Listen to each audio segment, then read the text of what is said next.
Ayan, sasagot lang tayo ng katanungan dun sa nag-message sa atin kasi ipapaliwanag ko lang po yung aking experience dito. Hindi po tayo nagmamurunong o nagmamagaling. Ito base lang po sa aking experience mga guys. Disclaimer lang po tayo. Ito lang po naranasan ko at kaya po sinishare ko at pinapaliwanag.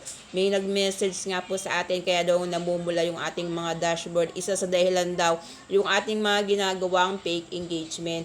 Yun po dati nung baguhan po ako, yun din yung akala ko nung una. Hindi po pala no ako yung medyo nagkakaroon po ng konting kaalaman dito sa pag-tutorial.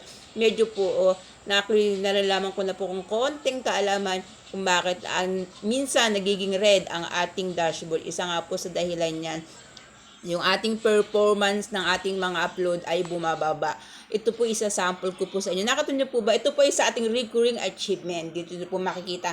Nakita niyo po ba yung Reels Play na yan? Dati po yung Reels Play ko na yan, ang nakalagay po dyan ay 9K nung nakaraang buwan. Kaya masasabi ko po talaga, nung nakaraang buwan po talaga ay green na green yung aking dashboard lahat. Kasi nga, mataas yung play, yung aking mga reach ng aking views, mataas din ng engagement. Ngayong buwan na po na to, ayan po, 5K na lang po ang inabot. Kaya po talaga, bababa yung ating dashboard at magiging red. Ayan po isa sa basihan ko mga guys. Yan po ay sa experience ko lang din. Kaya tingnan nyo po yun sa inyo.